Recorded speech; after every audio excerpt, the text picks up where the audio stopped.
Xəbərlər çoxdur, diqqət mərkəzində saxlayacağıq bu məsələləri. Milli Məclisin üzvü Azər Allahverənova. Azər bəy, xoş gördük sizi. Xoş gününüz olsun Kəmal xanım. Azər bəy, elə ilk olaraq diqqət yetirmək istəyirəm bu Ermənistan-Rusiya münasibətlərindəki bu gərginliyə. Bilirik ki, Kollektiv Təhlükəsizlik Müqaviləsi Təşkilatı ilə Ermənistanın gərginliyi bir müddət bundan öncə başlayıb və uzun müddətdir ki, belə deyək, davam edir. Təşkilatdan çıxmır, vaxtaşırı olaraq çıxacağını bəyan edir və maliyyə ödənişi məsələsi qalıb ki, bunu da dəfələrlə kollektiv KTMT-nin rəhbər şəxsləri xatırladır. Ödəniləcəkmi? Necə düşünürsünüz? Ödəyəcəkmi Ermənistan? Məsələn, Rusiyalı ekspert bunun mümkün olmayacağında israrlıdır. Kəmal xanım, ödəyəcəkmi? Düşünmürəm ki, ödəmiş olsun. Ona görə ki, ən azından bugünə qədər ödəmə imkanları var idisə, yəni bu dəyərləndirilmədi.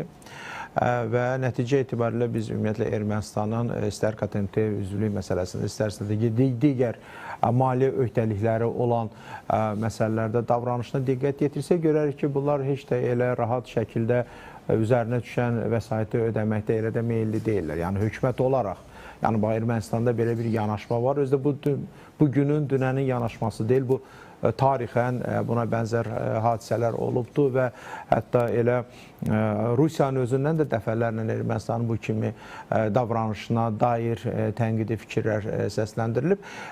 Burada maraqlı məqam ondan ibarətdir ki, Ermənistan sanki çox zaman bax, bu beynəlxalq münasibətlər sistemində özünü daha çox infantil ölkə kimi göstərməyə çalışıbdır. Yəni, hər zaman ona dotasiya verilməlidir, ona subsidiya ayrılmalıdır, ona dəstək göstərilməlidir. O da o vəsaitlə dövləti idarə olunması üçün zəruri addımlar atılmalıdır. Amma maliyyə öhdəliklərinin yerinə yetirilməsi məsələsinə gəldikdə biz görürük ki, həmin zaman Ermənistan bundan yayınıbdır. Bəzi hallarda uzadıbdır prosesi, bəzi hallarda beynəlxalq arbitraj məhkəmədən belə deyək də, qorxusu qarşısında hansısa ödənişlərini yerinə getiribdir. Amma burada söhbət KTMT-dən gedirsə, burada həmin iqtisadi cəhətdən müəyyən Ermənistanın özünün buna məxsus bir yanaşması var. Həm də siyasi zəmində. Çünki siyasi qeyd etdiyiniz kimi, bəli, KTMT-dəki fəaliyyətini Ermənistan dondurubdur.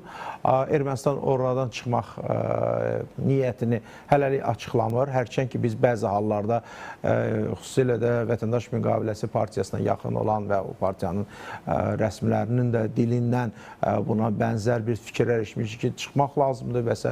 Amma burada bu da yenə belə də bilərəkdən meydana atılan mesajlardır. O baxımdan ki, sanki Rusiyanın müəyyən dairələrinə çatdırılmalı olan məsələ. Hansı müəyyən bir qisim KTMT-dən çıxmağın tərəfdarı olduğunu bildirdiyi halda, digər bir qisim susqunluqla bunu qarşılayır, yəni çıxmamağa üstünlük verir. Nəticə etibarilə belə bir növ özünə məxsus bir siyasi bir oyun nümayiş etdirirlər. Əslində qanuni baxımdan da qanuni baxımdan əslində KTMT qurumda ola bilməz, təmsil olunmaz. Yox, o bir mənalı şəkildə. Yox, heç bu barədə söhbət getmiş ki, yəni söhbət KTMT-dən gedirsə, KTMT-yə üzv olarkən digər hərbi blokun üzvü ola bilməz. Bu bir mənalı şəkildə.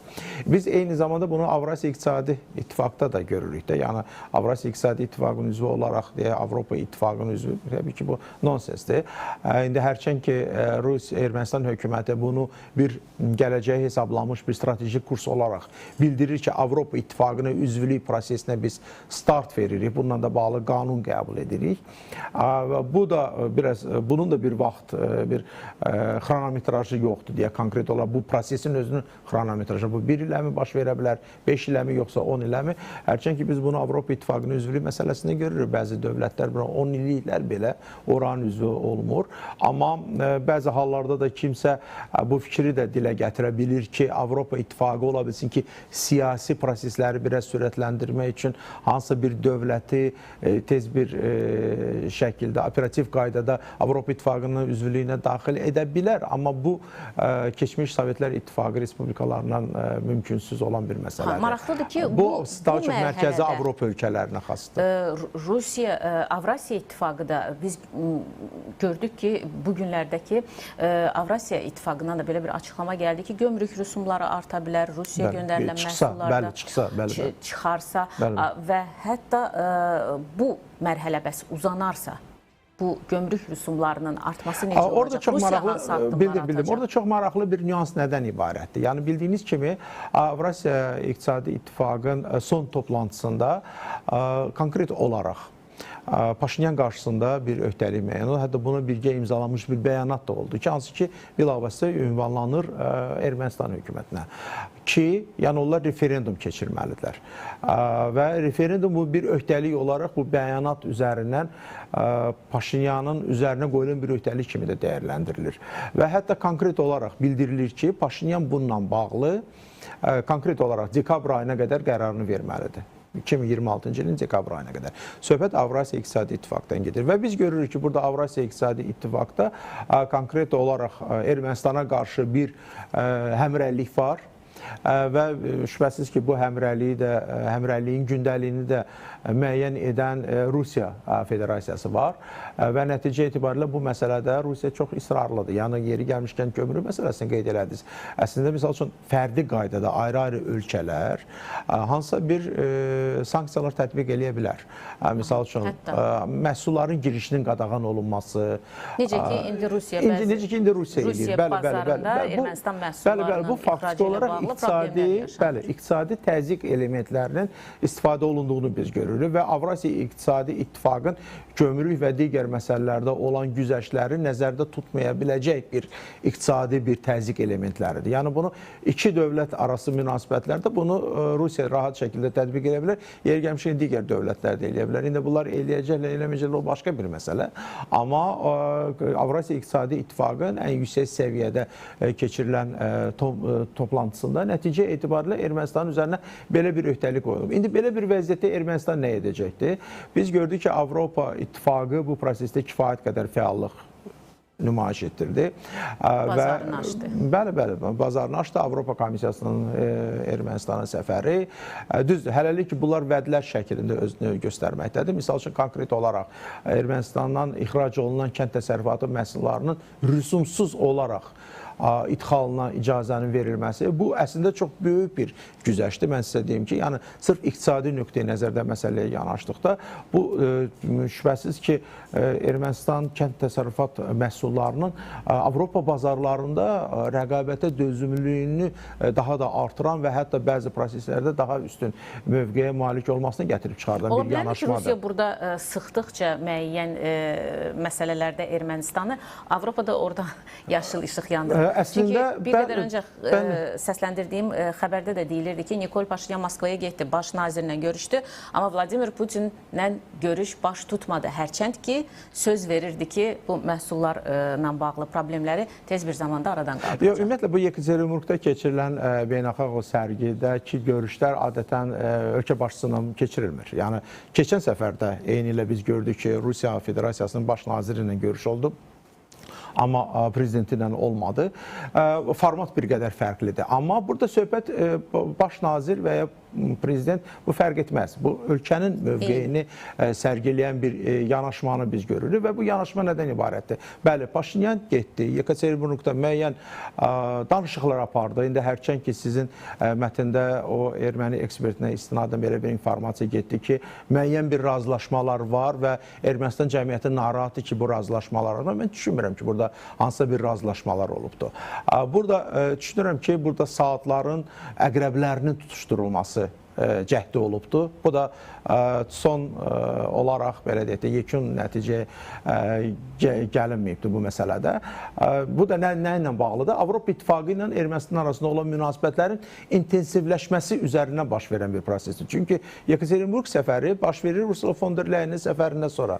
Ursula von der Leyenin istər maddi cəhətdən çox böyük dəstək göstərməsi, eyni zamanda dəstək göstərməsinə dair vədin verilməsi, istərsə də kənd təsərrüfatı təsərrüfat məhsullarından bağlı olan Ermənistanın ixrac potensialının artırılması nəticə etibarilə biz görürük ki, çox rahat şəkildə Ermənistan yeni bir imkan qazanmış olur ki, yəni ixrac bazarının dəyişdirilməsi imkanını qazanmış olur.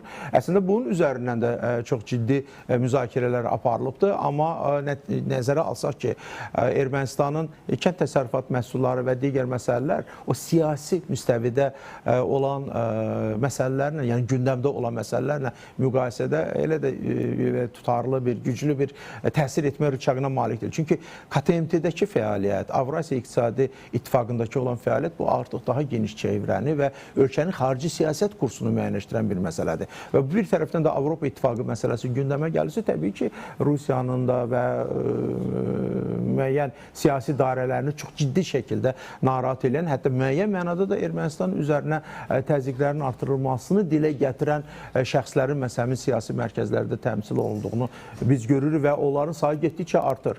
Yəni bugün artıq siz diqqət yetirsiniz, bu çox maraqlı bir monitorinq keçirsiniz Rusiya televiziya kanallarına. Siz fikir verə bilərsiniz ki, orada Ermənistan mövzusu heç də arxa planda qalmır. Gündəmdən düşmür. Gündəmdən düşmür. Ermənistan Avropa İttifaqının üzvlük məsələsi, hətta Ermənistanı digər məsələlərdə də ittiham edirlər ki, ömrü boyu Rusiya tərəfi onlara hərbi, siyasi və digər sahələrdə dəstək göstərdiyi halda Ermənistan çox belə bir radikal bir addım atmaq niyyətindədir. Yeri gəlmişin Rusiya Federasiyasının özündə də olan erməni əsilli şəxslər, o müəyyən diaspora fəaliyyəti ilə məşğul olan qurumlar da belə çox sərt şəkildə Paşinyan hökumətini bu məsələdə tənqid eləmiş olurlar. Çünki onlar da bəllidir hansı mövqedən çıxış edirlər. Amma istənilən halda bugün Ermənistan çox ciddi seçim qarşısındadır. Nəzərə alsaq ki, iyul, avqust ayı bir qədər nisbətən siyasi cəhətdən o fəallığın elə də bürüzə vermədiyi bir aylardır. Amma Ermənistanın siyasi mühitində biz görürük ki, vəziyyət olduqca